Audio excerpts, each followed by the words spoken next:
Our accomplishments are a study in opposites. Out of this world, down to earth. High tech, high touch. But while Elon and Kimbal Musk's means may differ, their end is the same: to push humanity forward to greener pastures and beyond.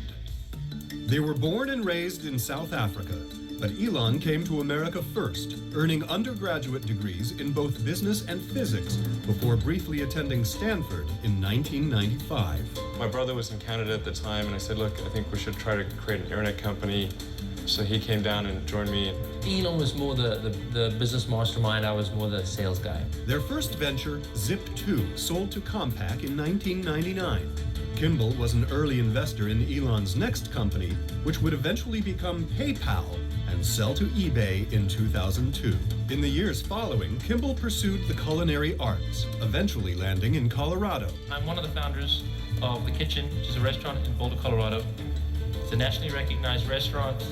While Kimbal was pioneering local farm-to-table cuisine at what would become a family of 4 renowned restaurants, brother Elon was charting a different course. When I was in university, I thought about what are the problems that are most likely to affect the future of the world. In 2002, Elon founded Space Exploration Technologies. SpaceX continues America's mission to resupply the International Space Station from U.S. soil. I'm talking about sending ultimately tens of thousands, eventually millions of people to Mars and then going out there and exploring the stars. In 2003, he founded Tesla Motors to build all-electric cars. So we had a $100,000 sports car, which was the Roadster.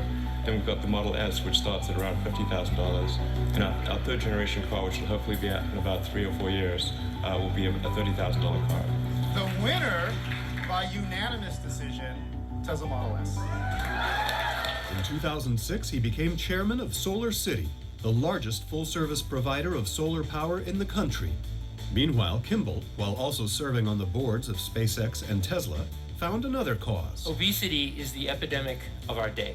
So I created a nonprofit called The Kitchen Community. And what we do is we help put learning gardens in schools around the country to fight childhood obesity and to improve test scores. When you teach kids in the garden, you can increase scores by over 15 points on a 100-point scale. Restaurateurs literally means restorers. Let's energize and connect our community. Let's do it with kids, let's do it with real food. With their unique forms of disruptive innovation, the Musk brothers are creating the future while holding fast to the ideals of family, teamwork, and service that got humanity this far in the first place. Yeah. Yeah, and people didn't know what the internet was. Yeah. Including in Silicon Valley. Yeah. Yeah. There was like something that universities and like the government used, and nobody was really doing anything on it, and you certainly couldn't make money. Yeah. So Did you know that you were onto something right away, or did people just think you were crazy and pursuing some bizarre dream? When did it occur to you that Zip2 might be a success? Well, I mean, when we first started out, I think our ambitions were really quite low. It was really to make enough money to pay the rent. Yeah, we got a VC give us money. That was, yay! Yeah. We thought it was all over then. Yeah, it was pretty crazy. I mean, when we started out in '95, we literally, at the beginning, we had one computer, which would be the web server during the day, and then at night, I'd program on it. And we'd sleep in the office. Yeah, we couldn't afford to yeah, have an apartment. it was cheaper to rent the office than to rent an apartment, so we just rented the office and slept in the office and showered at the YMCA. Showered at the YMCA. And Yeah. for me, the worst part was eating a Jack in the Box 3 times a day. Yeah, man, this like I'll sleep it's in the really office difficult to eating. get food at Palo Alto after like 10 p.m. It's like Jack in the Box and a few other options.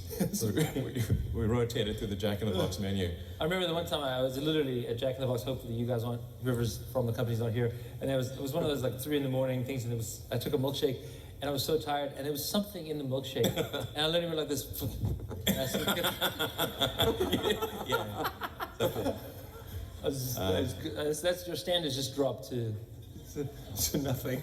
Yeah. So yeah, we're through the end of '95. That's essentially we're just sleeping in the office and showering at the YMCA, and then around the end of '95 is when Netscape went public, and then whether or not somebody knew what the internet was, they knew that you could make money on the internet somehow, or even if it's only on the greater fool theory.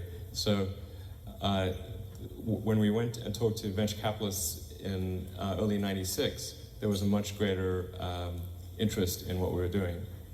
In fact, the round closed in like maybe a week or something. It's crazy. Yeah, we went from sleeping in the office to people throwing, I mean, again, this is a financial crowd, so you guys see these numbers every day, but for us to hear, we'll give you $3 million. Yeah, that sounded extremely, we thought they were crazy. Like, why would they do that?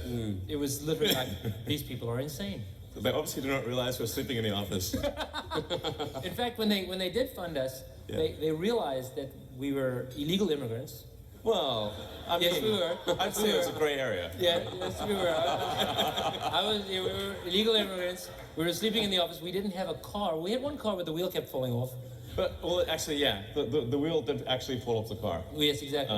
And the venture capitalists actually bought us cars. Yeah, well, they gave us 40 grand.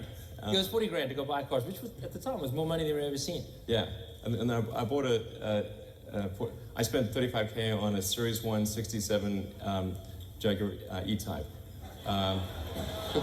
Which didn't drive. But he got what he wanted. Yeah, it looked really great by the side of the road. He got it. He was driving it home from the dealer, and it broke down, and he had to actually come to the house on a flatbed truck. Right. It didn't improve from there. I mean, it was really brutal. Should have kept the truck. Yeah. It reminds me in some ways of, eBay went public in 1998, and we had kind of the scrappy startup mentality as well. And the first time I ever saw Elon on TV was when you took delivery of a McLaren supercar. That's right. So. Yeah.